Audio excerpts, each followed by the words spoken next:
जिले में हाईवे पर दुर्घटना पीड़ितों को अब मिलेगी तत्काल मदद। रेस्क्यू वाहनों को एसपी ने दिखाई हरी झंडी। चूरू जिले में सड़क दुर्घटनाओं में घायलों को समय पर राहत और बचाव सहायता उपलब्ध कराने के लिए चूरू पुलिस ने हाईवे रेस्क्यू वाहनों की तैनाती की है। एसपी निश्चय प्रसाद एम ने सोमवार को पुलिस मुख्यालय से मिले 2 अत्याधुनिक रेस्क्यू वाहनों को एसपी दफ्तर से हरी झंडी दिखाकर रवाना किया। शाम 5 बजे करीब मिली जानकारी के मुताबिक एसपी ने बताया कि ये वाहन दुर्घटना की सूचना मिलते ही फर्स्ट रेस्पॉन्डर के रूप में मौके पर पहुंचेंगे और गोल्डन आवर में घायलों को सुरक्षित निकालकर अस्पताल पहुंचाने में मदद करेंगे। वाहनों में दुर्घटनाग्रस्त गाड़ियों में फंसे लोगों को निकालने, प्राथमिक उपचार और राहत कार्य के लिए आधुनिक उपकरण उपलब्ध है। रेस्क्यू वाहनों में hydraulic jack, electric winch, stretcher, oxygen cylinder, first aid kit, अग्निशमन यंत्र, ग्लास कटर सहित कई जरूरी संसाधन रखे गए हैं। प्रशिक्षित पुलिसकर्मियों को ही इन वाहनों पर तैनात किया गया है। उन्होंने बताया कि दोनों वाहन जिले के प्रमुख हाईवे मार्गों पर लगातार गश्त करेंगे। दुर्घटना नहीं होने की स्थिति में भी ये वाहन हाईवे पेट्रोलिंग करते हुए यातायात नियमों की पालना सुनिश्चित करेंगे। नो एंट्री उल्लंघन, गलत पार्किंग और शराब पीकर वाहन चलाने वालों के खिलाफ कार्यवाही भी की जाएगी। पहला रेस्क्यू वाहन सालासर क्षेत्र से NH-52 सहित आसपास के मार्गों पर तथा दूसरा भानीपुरा क्षेत्र से मेगा हाईवे और अन्य दुर्घटना संभावित मार्गों पर सेवाएं देगा।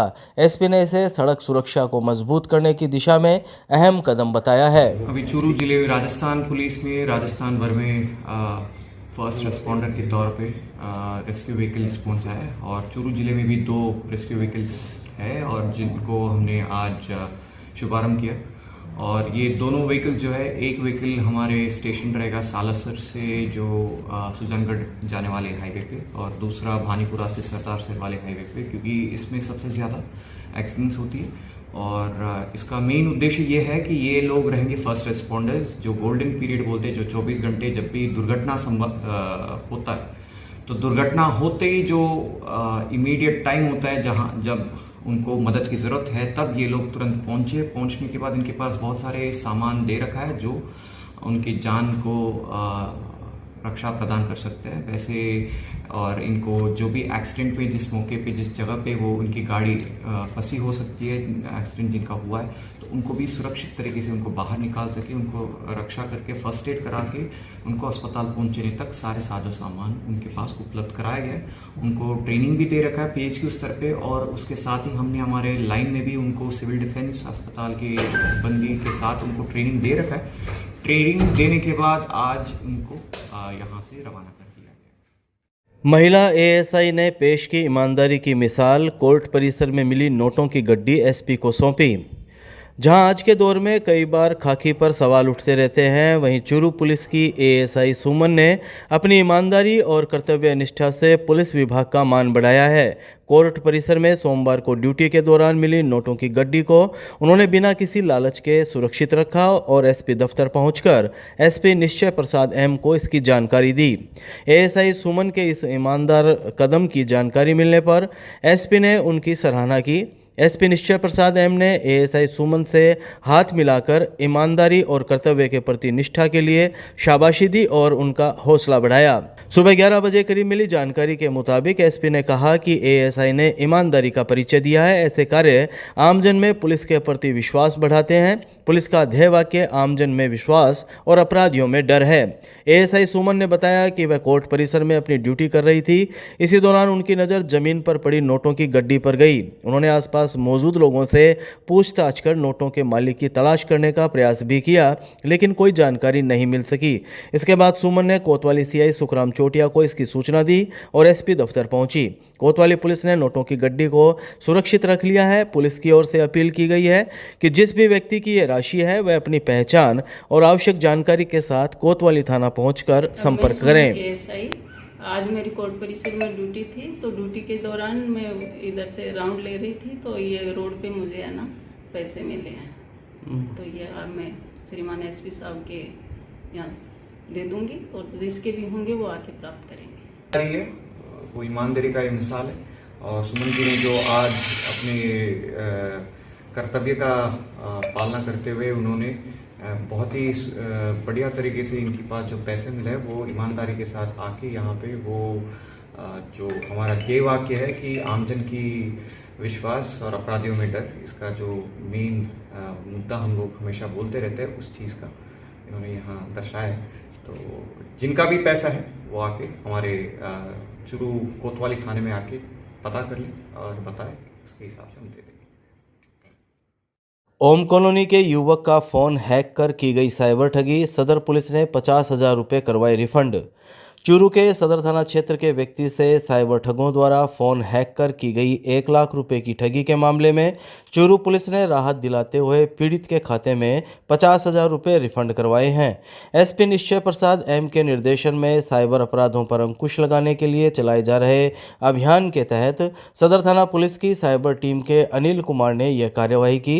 सदर थाना पुलिस से सोमवार शाम 6 बजे करीब मिली जानकारी के अनुसार ओम कॉलोनी निवासी चंद्र प्रकाश उर्फ चंदन ने साइबर पोर्टल पर शिकायत दर्ज करवाई थी कि अज्ञात व्यक्ति ने उसके पिता का मोबाइल फ़ोन हैक कर फ़ोन पे के माध्यम से 2 बार ट्रांजैक्शन कर 1 लाख रुपए निकाल लिए। शिकायत मिलने के बाद सदर थाना के साइबर पोर्टल पर कार्यरत कांस्टेबल अनिल कुमार ने मामले की जांच शुरू की। पुलिस ने ट्रांजैक्शन का पाथ ट्रेस कर संबंधित बैंकों से संपर्क किया और ठगी की रकम में से 94,838 रुपये होल्ड करवाए। इसके बाद बैंक अधिकारियों और साइबर पोर्टल के नोडल अधिकारियों से समन्वय कर न्यायालय के आदेश के बाद होल्ड राशि में से 50,000 रुपये पीड़ित के खाते में वापस करवाए गए। पुलिस के अनुसार शेष होल्ड राशि को भी आवश्यक प्रक्रिया पूरी होने के बाद वापस दिलाने के प्रयास जारी हैं।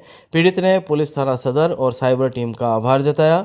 पुलिस ने आमजन से अपील की है कि साइबर ठगी होने पर तुरंत 1930 हेल्पलाइन या साइबर पोर्टल पर शिकायत दर्ज कराएं और अनजान लिंक व कॉल से सावधान रहें। सुभाष चौक क्षेत्र में अघोषित बिजली कटौती से दुकानदार परेशान, नारेबाजी कर जताया आक्रोश, शिकायतों के बावजूद समाधान नहीं होने का आरोप। चूरू शहर के सुभाष चौक क्षेत्र में हो रही अघोषित बिजली कटौती से दुकानदारों में नाराजगी बढ़ गई है। सोमवार दोपहर 2 बजे करीब परेशान दुकानदारों ने एकत्रित होकर बिजली विभाग के खिलाफ नारेबाजी करते हुए अपना आक्रोश जताया।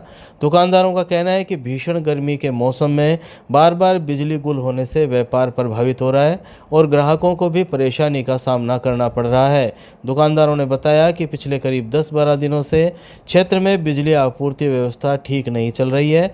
दिन में कई बार बिजली कटौती हो जाती है जिससे दुकानों में कामकाज बाधित हो रहा है। उन्होंने कहा कि गर्मी के चलते इन्वर्टर भी कुछ समय बाद जवाब दे देते हैं जिससे स्थिति और ज़्यादा परेशानी वाली बन जाती है। व्यापारियों का आरोप है कि बिजली समस्या को लेकर कई बार विभागीय पोर्टल पर शिकायत दर्ज करवाई गई लेकिन अभी तक कोई स्थायी समाधान नहीं किया गया है। दुकानदारों ने मांग की है कि क्षेत्र में बिजली आपूर्ति व्यवस्था को दुरुस्त किया जाए और अघोषित बिजली कटौती पर रोक लगाई जाए। दुकानदारों ने चेतावनी दी है कि यदि जल्द समस्या का समाधान नहीं हुआ तो आंदोलन करने को मजबूर होंगे। लाइट आनी तो नहीं, क्योंकि टाइम पर सोल्यूशन हो रहे तो नहीं और दुकानदारी हो रही तो नहीं, सुबह आवा शाम के आनी चाल जावा, पूरा बाजार तो यही हाल है। ये एरिया तो बहुत बुरा हाल है। प्रशासन जोधपुर विभाग में कंप्लेंट डाल दी दुनिया भर की, थोड़ी सोल्यूशन तो नहीं हो रही। इससे ना तो कस्टमर आ रहा है ना दुकानदारी हो रही है। 10-12 दिन से यही हाल है।